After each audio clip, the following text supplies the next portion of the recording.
किसी का रवैया आपके साथ ठीक नहीं है, चलें आपने तो गोल सेटिंग की बात करी, एक हमारा गोल है कि लेट्स सपोज एक माँ और बेटी का रिलेशनशिप आपस में हेल्दी रिलेशनशिप नहीं है, हर वक्त कोई चिक चिक बहस वगैरह होती रहती है। अब ये ऐसा रिश्ता आप उसको छोड़ भी नहीं सकते, ये एक एग्जाम्पल। अब आपने अपना गोल सेट कर दिया कि अच्छा ठीक है मैंने रिश्ता ठीक करना है, मैंने इसके लिए अपनी तरफ से एफर्ट्स करनी है, लेकिन आप तो ये अपने लिए कर रहे हैं, आप अपनी एफर्ट्स भी कर रहे हैं, आपने अपनी डायरेक्शन सेट कर ली, अब आप इसके लिए जो कुछ कर सकते हैं, किसी को खुश करने के लिए, उसकी टेक केयर के लिए, उसकी इज्जत के लिए सब कुछ कर रहे हैं। अगली तरफ से अगर वो रिस्पॉन्स आ ही नहीं रहा, तो हम तो इंसान हैं, कभी ना कभी आपकी एनर्जीज लो हो जाती हैं, वाइब्स लो हो जाती हैं, आप बहुत एफर्ट्स कर रहे हैं, आपको 3 हफ्ते हो गए, 4 हफ्ते हो गए, लेकिन फिर आपको आता है कि भाई मैं ही रिसीविंग एंड पर हूँ, उधर से तो मुझे कोई रिस्पॉन्स ही नहीं आ रहा। ऐसी सिचुएशन में क्या करना चाहिए? देखें कि एक एग्जांपल है, लेट्स सपोज कि आप एक ऐसे रूम में हैं जिसका कोई दरवाज़ा नहीं है, आप स्टक हैं और आप दीवार के साथ टकरे मार रहे हैं जबकि रास्ता बिल्कुल ऊपर है, आप अपनी स्ट्रेटजी चेंज नहीं कर रहे। सेम जब रिलेशनशिप की बात होती है तो सबसे पहले आपने अपने आप को चेंज करना है और अपने चेंज से दूसरे की मेंटल स्टेट को आप चेंज कर सकते हैं। इससे जैसे हम फिजिक्स में एक लॉ पढ़ते हैं, म्यूचुअल इंडक्शन, कि एक कॉइल में जब करंट गुजरता है तो दूसरी कॉइल में भी उसका असर आता है। Same goes for mind. अब म्यूचुअल अंडरस्टैंडिंग का जो कॉन्सेप्ट है वो है कि पहले आपने अपने माइंड को अंडरस्टैंड करना है। जो आप स्ट्रेटजी अप्लाई कर रहे हैं वो पावरफुल नहीं है, यू नीड इट, आपको चाहिए कि आप उसे चेंज करें, यू नीड टू चेंज।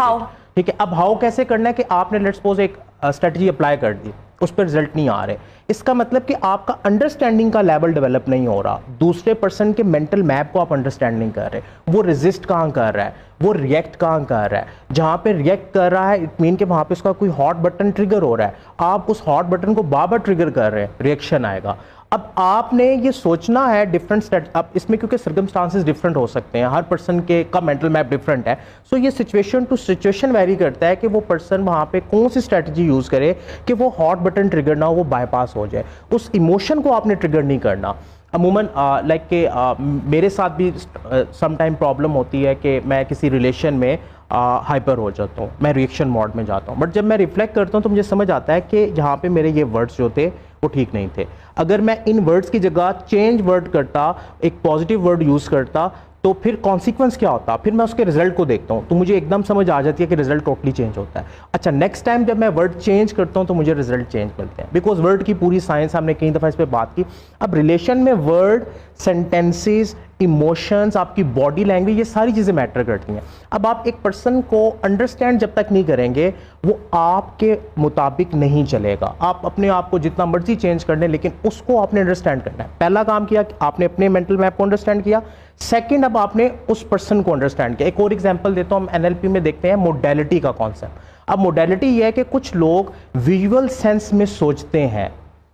और कुछ लोग ऑडिटरी सेंस में सोचते हैं, कुछ लोग जो है वो टच की फीलिंग में बहुत ज़्यादा चीज़ों को सोचते हैं, एक्सपीरियंस बेस पे सोचते हैं। अब एक पर्सन विजुअल सोचता है और एक पर्सन ऑडिटरी सोचता है, इनकी जो मोडेलिटीज़ हैं, इनका जो सोचने का जाविया है वो कंपेटिबल नहीं है। अब जो ऑडिटरी है वो खामोशी चाहता है, उसको किसी की बात को सुनने के लिए एक्टिव लिसनिंग का टूल चाहिए, जबकि दूसरा पर्सन जो विजुअल है उसको चीज़ों को विजुअली एक्सप्लेन करना है, वो आपको कोई रास्ता भी समझाएगा तो पूरा मैप बना के देगा। अब अमूमन हम एनएलपी में ये टेक्निक सिखाते हैं कि आपने मोडेलिटीज़ की कंपैटिबिलिटी सीखनी है। अगर मुझे पता चल गया कि आपकी मोडेलिटी विजुअल है, मैंने आपसे कन्वर्सेशन की, उसकी कुछ आपके पास पैटर्न्स हैं जिनसे आपको आइडिया हो जाता है कि ये पर्सन, इसकी डोमिनेंट मोडेलिटी जो है वो विजुअल है, ये दिमाग में जो कुछ सोचता है वो विजुअल फॉर्म में सोचता है। अब मैं आपसे बातचीत जो करूंगा मैं विजुअल फॉर्म में करूंगा, उसमें क्या होगा, आपकी और मेरी रैपो बिल्ड हो जाएगी, आपको एक कनेक्शन फील होगा, आप मेरे साथ कंपैटिबल हो जाएंगी।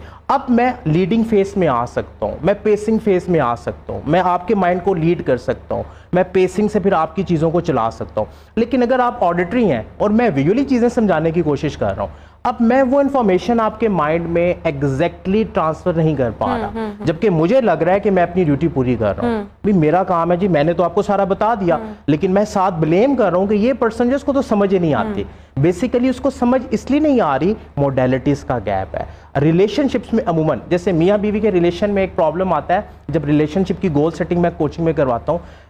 बीवी कहती है कि जो मेरा हस्बैंड है वो मुझे सुनता नहीं है, अच्छा, हस्बैंड कहता है कि मैं इसके लिए तो सब कुछ कर रहा हूँ, बिकॉज हस्बैंड की मोडेलिटी है वो फीलिंग्स चीज़ों के साथ,